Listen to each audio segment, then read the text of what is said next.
Hello student, आज हम बात करेंगे समूह के बारे में। समूह के बारे में हम डिटेल में अध्ययन करेंगे, जिसमें पहली यूनिट जो आपकी है अलजेब्रा की, मॉडर्न अलजेब्रा की जो पहली यूनिट है, यूनिट फर्स्ट।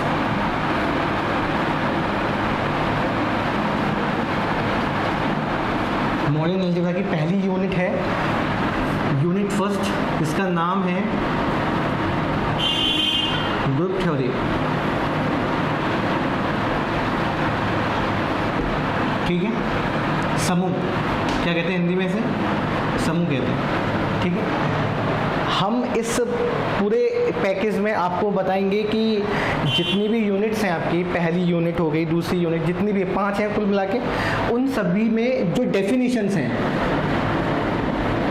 डेफिनेशंस हैं, चाहे वो ग्रुप की हो, चाहे वो अविलिंग ग्रुप की हो, आवेली समूह की हो, चाहे वो कोटि की हो, ऑर्डर ऑफ अ ग्रुप की हो, चाहे वो कोई सी भी हो, होमोमॉर्फिज्म हो, आगे जाके हम साइक्लिक ग्रुप भी पढ़ेंगे, उसके बाद हम परम्यूटेशन भी पढ़ेंगे। तो जितनी भी परिभाषाएं हैं उनका अध्ययन हम यहाँ करेंगे। यहाँ केवल हम मेनली इन पे ही बात करेंगे। यहाँ मैं कोई प्रमेय नहीं बताऊंगा आपको। प्रमेय यदि आपको देखनी है वो फुल कोर्स में मिलेंगे आपको।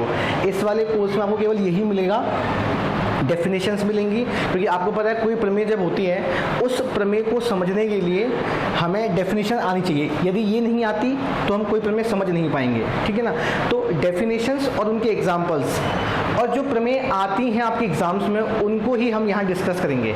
प्रमेय का प्रूफ नहीं बताऊंगा मैं, केवल जो प्रॉब्लम्स स्टूडेंट्स को आती हैं, कहाँ कोई डाउट आता है, वो डाउट मेनली कहाँ आता है वो मैं यहाँ बता दूंगा आपको। बाकी उन प्रमेयों को बताऊंगा जो पूछी जाती हैं एग्जाम्स में। ठीक है ना, तो इसीलिए मैंने ये जो कोर्स है वो बनाया है। ये छोटा एक कोर्स होगा आपके लिए, जिसमें आप रिवीजन कर सकेंगे इस कोर्स के माध्यम से। आपको एग्ज़ाम टाइम पे यदि कोई डाउट है तो आप इस कोर्स से उस डाउट को हटा सकते हैं, उसको क्लियर कर सकते हैं, शॉर्ट आउट कर सकते हैं। तो देखते हैं एक बार, आज हम समूह के बारे में बात करेंगे। तो डेफिनेशन क्या है पहले वो देख लेते हैं एक बार। तो सब बच्चे जानते हैं, उन्होंने जिन्होंने पढ़ा है वो सब जानते हैं ग्रुप क्या होता है। एक सेट होता है सबसे पहले, और सेट के साथ एक संक्रिया होती है। ठीक है, तो देखते हैं एक बार क्या है ये। इससे पहले हम बात करते हैं बाइनरी ऑपरेशन की। ठीक है ना, क्योंकि जब तक वो समझ में नहीं आएगा तो ये भी समझ में नहीं आएगा, ये बच्चे जानते हैं। तो बाइनरी ऑपरेशन, द्विचर संक्रिया, ठीक है, बाइनरी ऑपरेशन।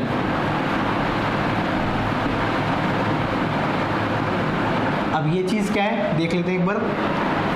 देखो, एक ऐसी डेफिनेशन बता रहा हूँ जो इजी लगे आप लोगों के लिए, क्योंकि इसकी जो मेन डेफिनेशन है वो कार्टेशियन प्रोडक्ट से आती है। ठीक है ना, एक फंक्शन के फॉर्म में लिखते हैं, बट एक इजी डेफिनेशन जो आप लोग समझ सकें। क्या है, जैसे कोई ए सेट है, ठीक है, ए क्या है, कोई सेट, कोई भी सेट हो सकता है। ये सेट नॉन एम्प्टी है, मतलब अरिक्त है। ये सेट कैसा है, अरिक्त है। ठीक है, रिक्त नहीं है, अरिक्त सेट। ठीक है ना, अरिक्त है। इस सेट पर परिभाषित एक ऑपरेशन है, एक संक्रिया है। ठीक है ना, मतलब एक सेट लिया है जो नॉन एम्प्टी है, कम से कम एक एलिमेंट उसमें होगा। उसके बाद हम एक संक्रिया लेके चल रहे हैं, वो कोई सी भी हो सकती है संक्रिया। ये संक्रिया इस सेट पर कब कहलाएगी, बाइनरी। ये ऑपरेशन कब कहलाएगा इस सेट पर, बाइनरी या द्विचर संक्रिया कब कहलाएगा, जब सेट में से कोई 2 एलिमेंट निकालें। ठीक है ना, सेट में से कोई 2 एलिमेंट, ये सेट हो गया, इसमें से कोई 2 एलिमेंट निकालें। Suppose A belongs to A, B belongs to B, कोई से भी 2 एलिमेंट, समान भी हो सकते हैं, असमान भी हो सकते हैं। जब तक कि ये हमें पता ना हो कि उसने समान बोला है असमान, तब तक हम अपने मन से कुछ भी नहीं लगाएंगे इसमें। ठीक है ना, क्योंकि केवल 2 एलिमेंट लेना, ये समान भी हो सकते हैं, असमान भी हो सकते हैं। ठीक है, तो 2 एलिमेंट्स लिए हमने। यदि ए स्टार बी, ये भी किस में आ जाए, ए में आ जाए, ये एलिमेंट जो नया एलिमेंट होगा, मतलब इन दोनों को आपस में ऑपरेट कराएंगे, तो जो नया एलिमेंट, सपोज वो सी मिलता है नया एलिमेंट, तो ये एलिमेंट भी किस में आ जाए, ए में आ जाए, तो हम ये कह देंगे कि जो ऑपरेशन है वो कैसा है, बाइनरी है। इसमें कोई दिक्कत नहीं है, केवल 2 एलिमेंट आपको निकालने हैं। मैं अभी बताऊंगा बाद में, डेफिनेशन एग्जाम्पल्स लेके बताऊंगा कि कैसे अप्लाई होगी ये वाली डेफिनेशन। ठीक है, बहुत ही आसान है, सबके समझ में आ जाएगा। अब आगे देखो, इसके बाद जब ये हो जाता है तो इसके बाद जो अगला टॉपिक आता है वो है बीजीय पद्धति। बीजीय पद्धति, ठीक है, अलजेब्रिक स्ट्रक्चर, शॉर्ट में एएस लिख सकते हैं इसको, अलजेब्रिक स्ट्रक्चर। Algebraic structure. वैसे ये जो मैं बता रहा हूँ ये उन बच्चों के लिए है जो हिंदी मीडियम के बच्चे हैं, जो इंग्लिश मीडियम से नहीं है। बाकी इंग्लिश मीडियम वाले बच्चे हैं उनके लिए अलग से एक रिवीजन पैकेज होगा, तो उनके लिए हम इंग्लिश में ही समझाएंगे, ठीक है ना। तो ये जो चीज़ है बीजीय पद्धति AS, इसका क्या मतलब है भाई? तो बीजीय पद्धति का मतलब क्या है समझें एक बार। जैसे मैंने बताया अभी कि A कोई सेट है, सेट कोई भी हो सकता है, A हो सकता है, X हो सकता है, Y हो सकता है, ठीक है। तो कोई सेट है जो नॉन एम्प्टी है। कैसा है? नॉन एम्प्टी है। एक संक्रिया है स्टार, ये कैसी है? बाइनरी ऑपरेशन है, ठीक है ना। मतलब क्या है, जैसे यहाँ बताया मैंने कि दो एलिमेंट निकालेंगे, उनको आपस में ऑपरेट करेंगे तो उसी में आएगा। तो ऐसी सिचुएशन में ये जो निकाय है, ये जो सिस्टम है जिसमें पहले हम सेट को लिखते हैं, उसके बाद उसमें जो संक्रिया है उसको लिखा जाता है। तो ये जो निकाय है, ये सिस्टम है, इसे कहते हैं बीजीय पद्धति। क्या कहते हैं इसे? बीजीय पद्धति, ठीक है ना। एल्जेब्रिक स्ट्रक्चर कहते हैं बीजीय पद्धति। इसको हम समूहाव भी कहते हैं, समूहाव, ठीक है। इंग्लिश में से ग्रुपॉइड भी कहते हैं, ग्रुपॉइड,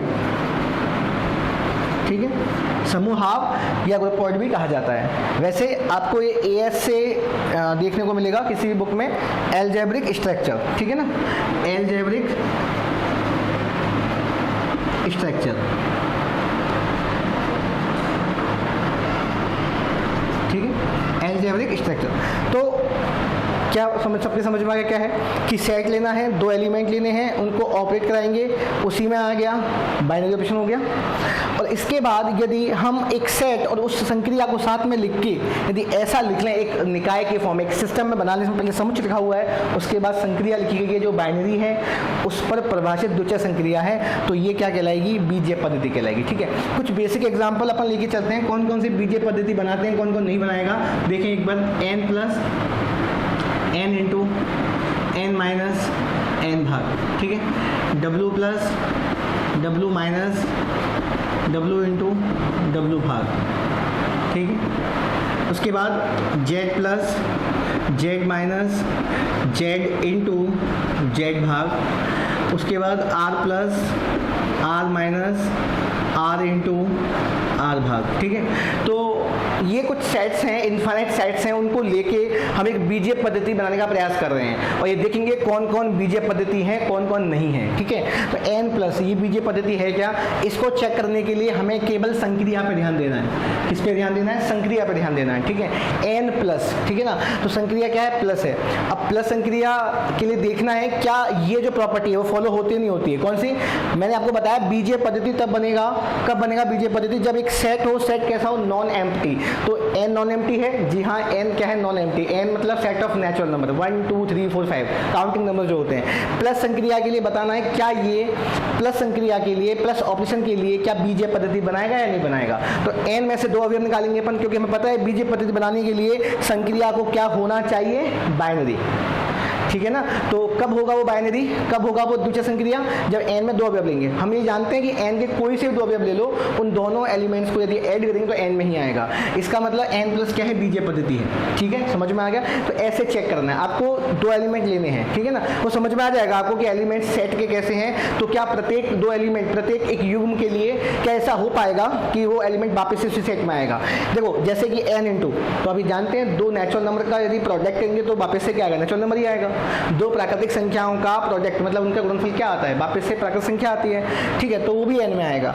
n माइनस, ठीक है, n माइनस, ये यहाँ दिक्कत हो जाएगी। क्यों दिक्कत हो जाएगी भाई? कि जैसे देखो मैंने आपको बोला कि ये प्रॉपर्टी फॉलो होनी चाहिए। कौन सी प्रॉपर्टी? ये वाली, ठीक है। अब इस वाली प्रॉपर्टी में क्या है? फॉर ऑल होता है। यहाँ पे क्या होता है? फॉर ऑल होता है। For all a, b belongs to a, क्योंकि हम सभी के लिए बात बताते हैं, कोई से भी दो एलिमेंट, चाहे वो समान या समान हो, कोई से भी दो एलिमेंट लें, उनको संक्रिया करा दें तो एलिमेंट a में आना चाहिए। अब जैसे n में आप देखो दो एलिमेंट समान लेके चलते हैं अपन, जैसे 1 ले लिया, एक 1 ले लिया, ठीक है। क्या ले लिया? 1 और 1, संक्रिया क्या है? माइनस। तो 1 माइनस 1 कितना आ गया? 0 आ गया, 0 आ गया। तो 0 n में है क्या? नहीं है, 0 n में नहीं होता, ठीक है ना। वो होल नंबर में होता है। तो 0 n में नहीं है, इसका मतलब ये प्रॉपर्टी फेल हो जाती है। या एक काम कीजिए, आप दो वैल्यूज लीजिए जो जिनका जो अंतर है, उनका डिफरेंस है वो नेगेटिव आए। ऐसा हो सकता है यदि वैल्यू ज़्यादा है, एक वैल्यू कम है, ठीक है ना। तो उस सिचुएशन में भी वो n में नहीं आएगा, क्योंकि वो एलिमेंट नेगेटिव का होगा, n में नेगेटिव एलिमेंट नहीं होते, ठीक है। तो ये क्या नहीं बनाएगा? बीजीय पद्धति नहीं बनाएगा। इसी तरीके से जो ये संक्रिया है, ठीक है ना, जब डिवाइड करेंगे तो संक्रिया ये भी है, ये बीजीय पद्धति नहीं बनाएगा। क्यों नहीं बनाएगा? क्योंकि हम ये जानते हैं कि n में रेशनल नंबर्स नहीं होते, ठीक है ना। जैसे 2 डिवाइड्स 4 करेंगे अपन, ठीक है ना, 2 डिवाइड्स 4, ठीक है, कितना आएगा? ये 2 आएगा, कोई दिक्कत नहीं। लेकिन 4 डिवाइड्स 2 करेंगे तो कितना आएगा? ये 1/2 आएगा। कितना आएगा? 1/2, ठीक है ना। तो यहाँ ये बात समझनी है कि 1/2 किसका एलिमेंट नहीं होता? n का एलिमेंट नहीं होता, ठीक है ना। ये साइन अलग है, देखो ये a डिवाइड्स b है तो इसको अपन लिखेंगे b/a, ठीक है ना। ये चीज़ अलग है, ये अलग है, ये अपॉन नहीं है, ये डिवाइड्स का साइन है जो बताता है कि वो उसको डिवाइड कर रहा है ना। a डिवाइड्स b, ठीक है, उसका डिवाइजर है, ठीक है ना। तो यहाँ आप देख सकते हो 1/2 हो गया, ठीक है। तो अभी वापस देखते हैं एक बार, ये हो गया, ये हो गया, ठीक है, यहाँ तक कोई दिक्कत नहीं। इसका w प्लस ही बीजीय पद्धति बनेगा, w माइनस ये बीजीय पद्धति नहीं बनेगा। अगेन क्यों? क्योंकि जब एक एलिमेंट ज़्यादा ले लेंगे, मतलब अधिक उससे बड़ा ले लेंगे, एक छोटा लेंगे तो नेगेटिव साइन आएगा तो वो दिक्कत करेगा, ठीक है। w इंटू ये भी बीजीय पद्धति बनेगा, ठीक है ना। 2 एलिमेंट्स जो होल नंबर हैं, जो पूर्ण संख्याएं हैं, 2 एलिमेंट लें, उनका यदि प्रोडक्ट निकालें तो w में ही आता है, ठीक है। w भाग ये भी नहीं होगा, ये नहीं होगा, ठीक है ना। ये हो जाएगा, ये हो जाएगा, ये नहीं होगा, ये नहीं होगा। ऐसे देखो z प्लस हो जाएगा, z माइनस हो जाएगा, z इंटू भी हो जाएगा, ठीक है ना, z भाग नहीं होगा। तो ऐसे ही हम देख सकते हैं कौन कौन बीजीय पद्धति है, कौन कौन नहीं है, ठीक है ना। तो ये बेसिक एग्जाम्पल हो गए, ठीक है। यही मैंने लिखवाए थे बच्चों को, ऑफलाइन जो बच्चे आते हैं वो यही लिखवाया है मैंने, ठीक है। तो यही चीज़ है। अब इसके बाद जो अगला टॉपिक है वो है लूप। लूप क्या होता है? ठीक है, लूप का मतलब क्या है? देखो लूप जो आया है ना, वो पहले, उससे पहले बीजीय पद्धति आया है। बीजीय पद्धति ही लूप बनता है। बीजीय पद्धति क्या बनता है? लूप बनता है। लूप मतलब क्या है? लूप देखो, और कैसे बनता है बीजीय पद्धति लूप? सपोज मान के चलते हैं कि एक कॉमा स्टार कोई बीजीय पद्धति है, क्या है? कोई बीजीय पद्धति है। तो ये बीजीय पद्धति लूप कब बनेगा? ये तब बनेगा जब संक्रिया जो है, इस संक्रिया के लिए तत्समक अवयव, कौन सा अवयव? तत्समक अवयव, ठीक है, तत्समक अवयव, ठीक है। इसको इंग्लिश में बोलते हैं आइडेंटिटी एलिमेंट, तत्समक अवयव, ठीक है। ये किस में विद्यमान हो जाए? ये इस संक्रिया का जो तत्समक अवयव है वो समुच्चय A में हो जाए। क्या मतलब है इसका? पहले ये देख लें, तत्समक अवयव है क्या चीज़, ठीक है। तो तत्समक अवयव क्या है? देखो, तत्समक अवयव एक ऐसा एलिमेंट होता है जिसकी किसी भी एलिमेंट से संक्रिया कराएं तो वापस से वही एलिमेंट आता है, चाहे राइट से कराओ चाहे लेफ्ट से कराओ, कोई सा भी element, for all A belongs to, जो भी इसका सेट है जिसमें भी ये बिलोंग करता है, ठीक है। जिस जो भी एलिमेंट है उसकी संक्रिया यदि E से कराएं तो वापस से A आ जाए, ठीक है, E नहीं A आ जाए, ठीक है ना। तो E क्या कहलाएगा? तत्समक अवयव कहलाएगा, आइडेंटिटी एलिमेंट कहलाएगा, ठीक है ना। तो ये कहता है, लूप में क्या कहता है भाई? लूप ये कहता है कि आपके पास जो बीजीय पद्धति है, मतलब ये वाली, इसमें नॉन एम्प्टी सेट क्या है? A, और संक्रिया जो बाइनरी है वो कौन सी? स्टार, ठीक है। तो ये कहता है कि इस संक्रिया के लिए तत्समक अवयव का समुच्चय में अस्तित्व होना चाहिए, समुच्चय में जो उसका जो प्रेजेंस है वो होनी चाहिए, ठीक है ना, जो भी मिलता है। अब आप ये जानते हो, यदि देखो संक्रिया प्लस के लिए क्या लें कि हमें A मिल जाए, ये हम जानते हैं कि A को किस में ऐड करें कि A मिल जाए, तो ऑब्वियसली वो अवयव क्या आएगा? 0 आएगा। 0 एलिमेंट एक ऐसा एलिमेंट है जिसको किसी भी अवयव में ऐड करेंगे तो वापस से वही एलिमेंट आना है, चाहे राइट से करें चाहे लेफ्ट से करें, ठीक है। तो जो शून्य अवयव है वो कैसा है? तत्समक अवयव है। शून्य क्या है? तत्समक अवयव। किसका है? एडिशन ऑपरेशन के लिए, प्लस संक्रिया के लिए शून्य क्या है? तत्समक अवयव है, ठीक है ना। तो अच्छा, कैसे भी करें, चाहे राइट से करें चाहे लेफ्ट से, तो ये दोनों होता है। एक्चुअली में क्या, दोनों बात, यहाँ 2 बात आती हैं, राइट आइडेंटिटी एलिमेंट और लेफ्ट आइडेंटिटी एलिमेंट। जब दोनों आपस में इक्वल हो जाते हैं तो बनता है आइडेंटिटी एलिमेंट, केवल तत्समक अवयव, ठीक है। एक तो होता है दक्षिण तत्समक अवयव, ये हो गया राइट वाला और ये हो गया लेफ्ट वाला, ठीक है। मतलब जिस साइड से वो ऑपरेट होता है उस साइड का वो क्या कहलाता है? आइडेंटिटी एलिमेंट कहलाता है, ठीक है। तो ये चीज़ होगी। अब प्लस के लिए कितना होता है? 0 होता है। द इंटू के लिए कितना होता है? इंटू A में किसका इंटू करें कि वापस से A आ जाए? ऑब्वियसली 1 का, ठीक है ना। तो 1 एक ऐसा एलिमेंट है जो क्या है? मल्टीप्लिकेशन ऑपरेशन के लिए आइडेंटिटी एलिमेंट है। समझ में आ गया? किसके लिए? मल्टीप्लिकेशन ऑपरेशन के लिए आइडेंटिटी एलिमेंट है, ठीक है। तो ये हो गया। तो अब लूप में क्या कहता है? लूप में कहता है कि भाई तत्समक अवयव उसमें होना चाहिए, मतलब एक ऐसी बीजीय पद्धति, देखो बीजीय पद्धति मतलब पहले वो बीजीय पद्धति हो। बीजीय पद्धति का मतलब क्या होता है? सेट जो नॉन एम्प्टी हो, संक्रिया जो बाइनरी हो, मतलब द्विचर हो। तो ये बीजीय पद्धति है। उस बीजीय पद्धति को लूप बनाने के लिए, लूप होने के लिए, लूप बनने के लिए ये प्रॉपर्टी आवश्यक है। कौन सी? कि आइडेंटिटी एलिमेंट उस सेट में होना चाहिए। अब देखो ध्यान से कुछ एग्जाम्पल देखते हैं, कौन कौन बीजीय पद्धति लूप बनाएगा, ठीक है। तो देखें एक बार, जो बीजीय पद्धति नहीं है वो लूप बना नहीं सकते, क्योंकि पहले बीजीय पद्धति होना चाहिए। तो इनमें से वो एग्जांपल निकल जाएंगे जो बीजीय पद्धति नहीं बनते, ठीक है। अब n प्लस देखो, ये बीजीय पद्धति है, क्या ये लूप है? क्या ये लूप है? क्या लूप बिल्कुल भी नहीं है। क्यों नहीं भाई? तो प्लस संक्रिया के लिए तत्समक कितना होता है? प्लस के लिए उसमें 0 होता है, शून्य होता है, शून्य n में विद्यमान नहीं है। ठीक है, समझ में आ गया। शून्य जो एलिमेंट है वो n में विद्यमान नहीं है, मतलब तत्सम अवयव जिसको हम e से व्यक्त करते हैं तो प्लस के लिए 0 होता है, जो n में बिलोंग नहीं करता। इट मीन्स जो ये बीजीय पद्धति है या AS है, अलजेब्रिक स्ट्रक्चर जो है वो क्या नहीं बनाएगा, लूप नहीं बनाएगा। ठीक